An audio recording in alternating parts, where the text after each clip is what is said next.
Welcome back to the studio. So tonight we are painting a mermaid. Here it is. I've pre-drawn it on my sheet of paper.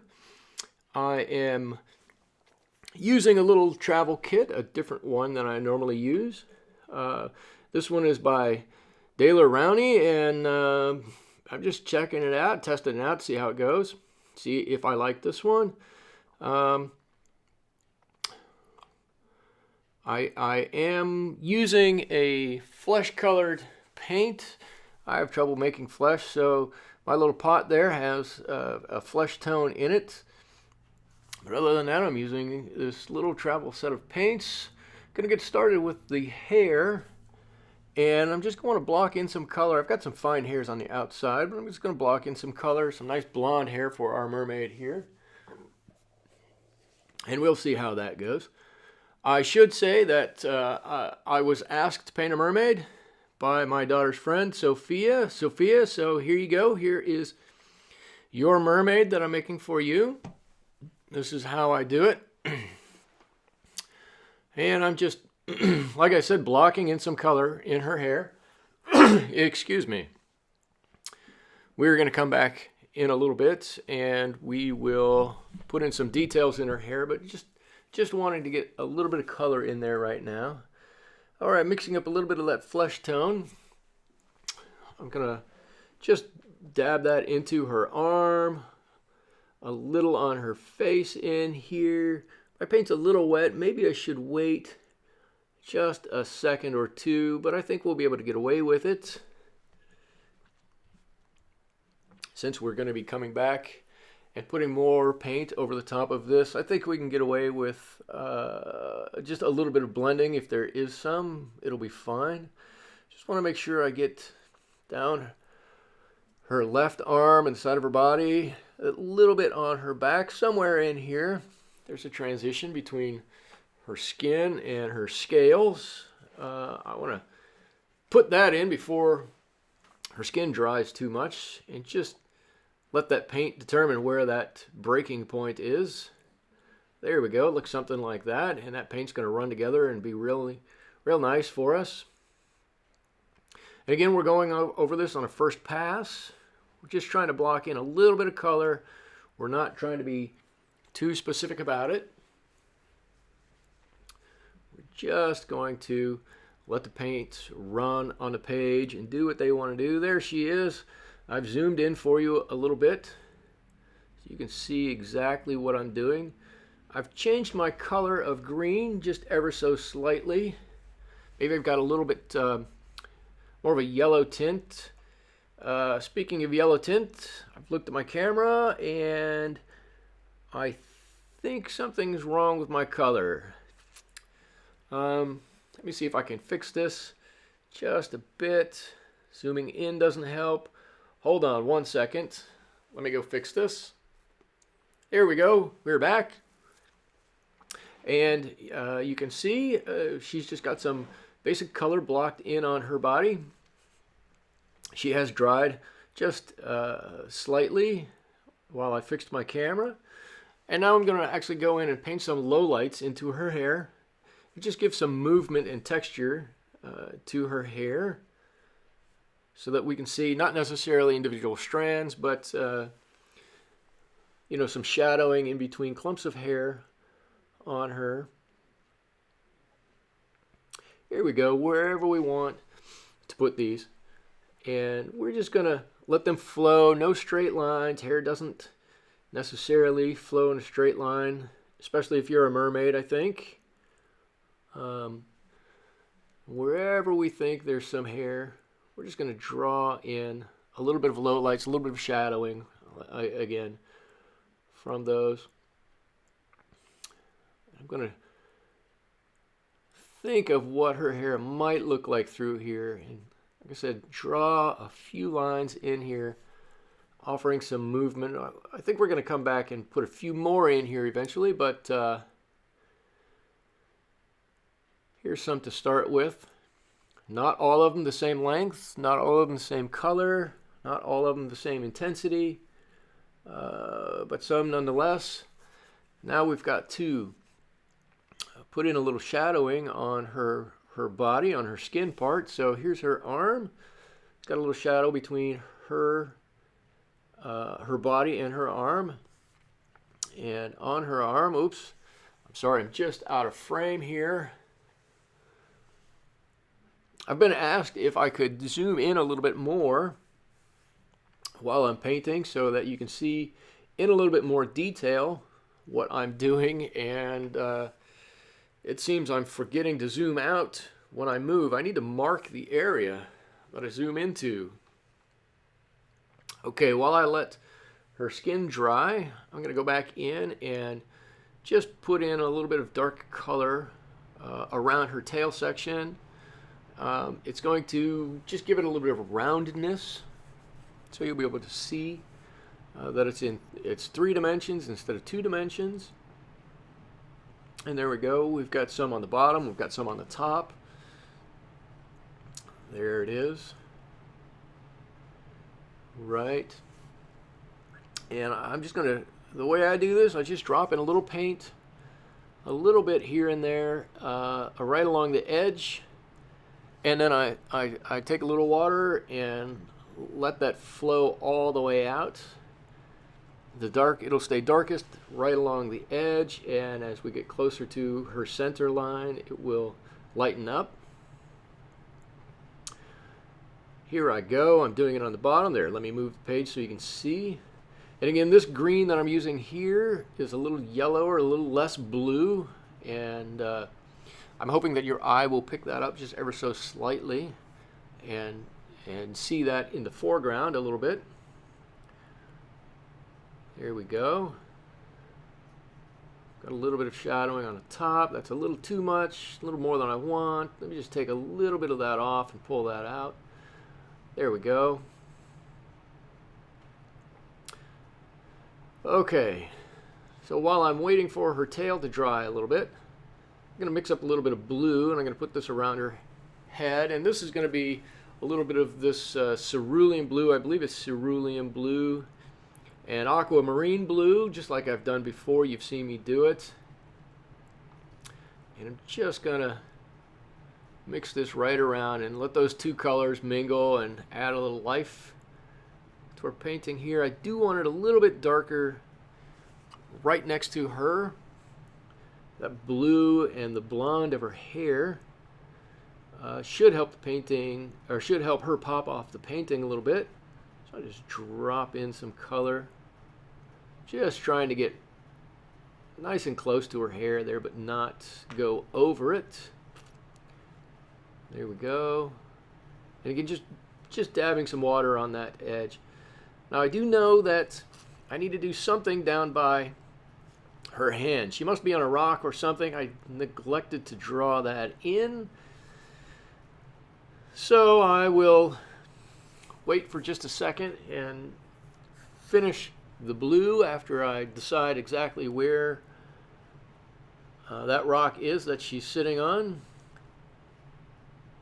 Right now that my green has dried on her tail, on the top of her what would be her calf, I can come and do the bottom section of that.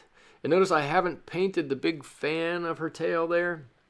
I'm going to wait and do that a little different color.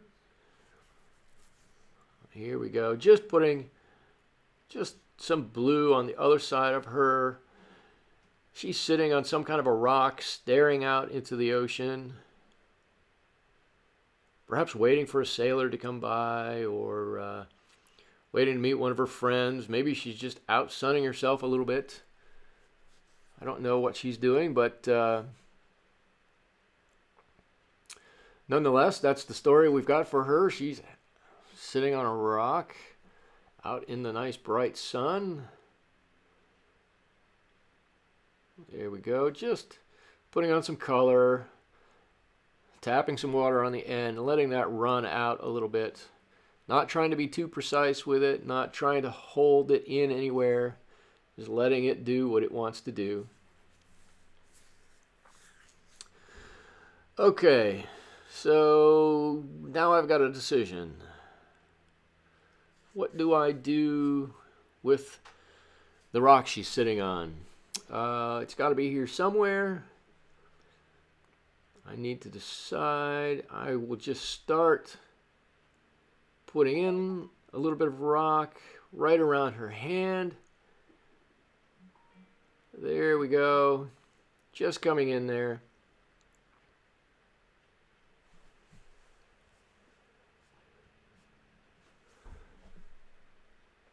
Here we go.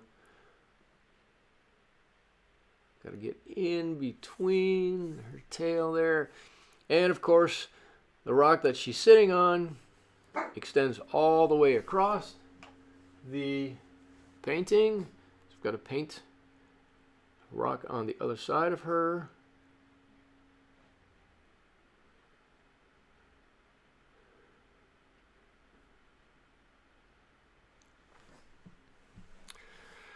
Okay, before I get too far into this, I'm going to put a little color on her tail here. Here we go. And I want her tail to be a much lighter, much bluer version of this green. So I'm going to pre-wet her tail, and I'm just going to drop in some color. Here it is, and with any luck, down at the very tips of her tail, it's going to look mostly white.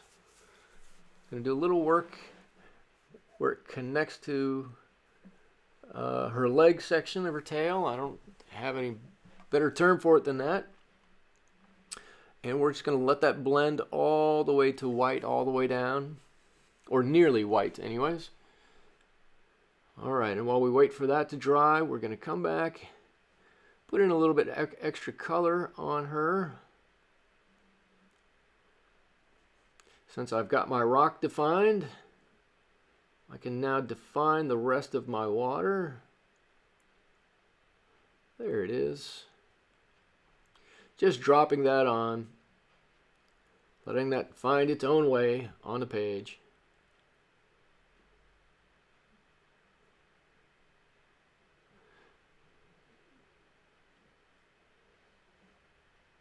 There we go. Just a quick line, a little dab of water, and we've got it. Okay, now we can come back to our rock now. I think her tail is mostly dried.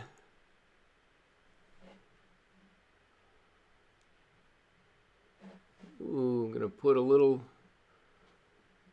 bit in here, and I'm going to try to mix this brown-gray mixture, but make it a bit more red as I come to the bottom of the page.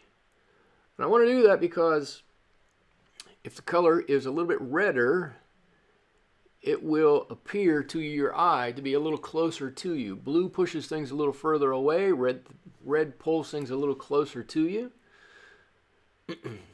Okay, I'm sorry, I had to stop right there for just a second. All I've done is, while my paint was still wet on the left side of her tail, I've pushed in my paper towel and caused a little texture to come in there. Right, and I'm just following along now, the outline of her tail, doing the same thing as I did on the outside of the curve of her tail here. Just putting in some color, trying to make it a little bit more red as I come to the bottom of the page. Not sure I quite got it there, but it's not too bad. And then dabbing on with my paper towel to give a little bit of texture.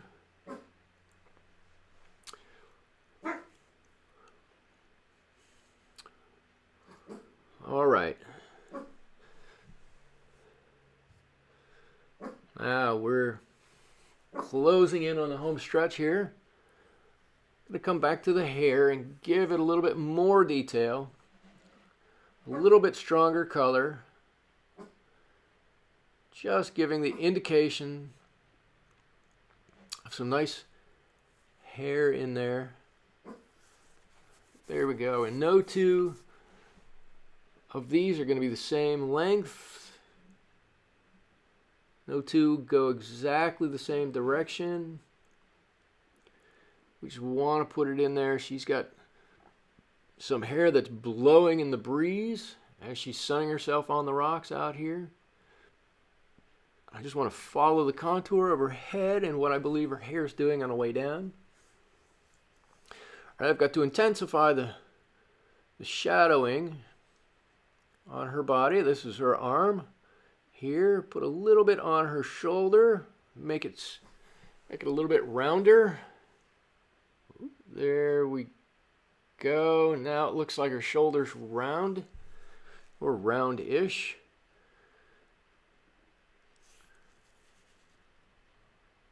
There we go. I'm going to put a little bit of our darker color right under her hair and on her backside. And again, this is all just little details to make it seem as though she's got some depth to her. There we go. We don't want her to seem 2D. We definitely want her to be 3D. All right, we need to make her tail a bit rounder.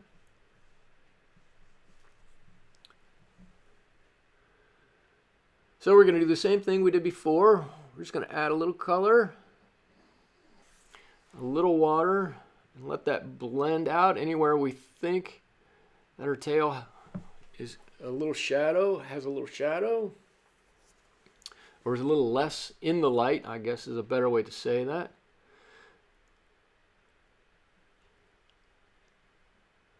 There we go. And if we've got a shadow on the bottom, we want to put just a little shadow on the top. There it is. I'm going to put a little just around her hair to intensify that a little bit. All right, I've mixed up a little bit of my yellower green. We'll put that down on the bottom.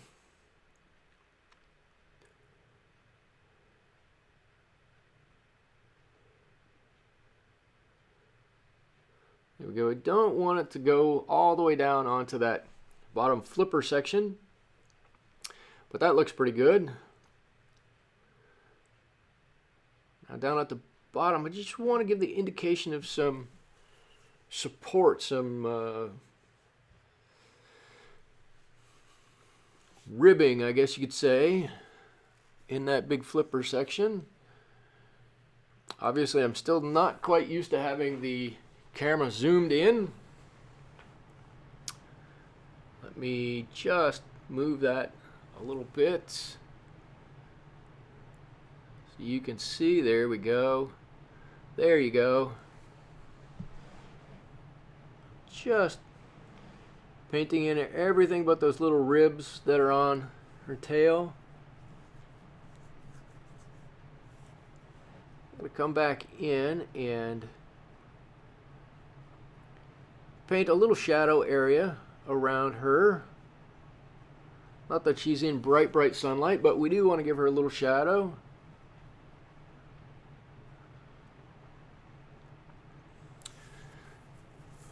Again, this little bit of shadow will make it look much more 3D.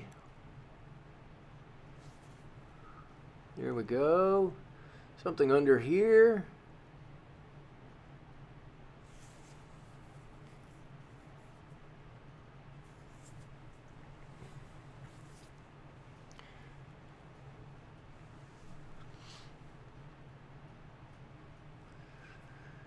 I'm painting a little bit under that flipper of her tail.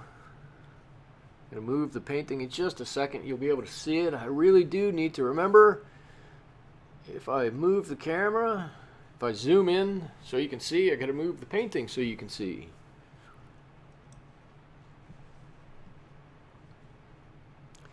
I'll get there in just a second. There we go. Just painting a little bit under that big flipper to make it look like it's standing just off of the page a little bit. Not a lot, but a little bit. We can do that by putting a little bit of dark in there right along the side and letting that come out. And again here. Don't want to go all the way down with that, but a little bit. I'm just adding a little bit more color to the texture of these rocks. Well, this is just a little finishing touch. I think we're just about done with the painting, but we need little bits here and there. I'm going to intensify a little bit of ribbing on her tail here, just like that. Make it stand out just ever so slightly more. And blend it out at the end. A little bit, a little bit. There we go. And again, I can blend it at the end just how I want. Very good. So that's it. That's our mermaid. Sophia, I hope you enjoy it. I'm going to sign this one and call this one good. Subscribe to my channel if you like this. I would love to see you back in the studio again. I enjoyed painting with you this time. We'll see you later. Thank you.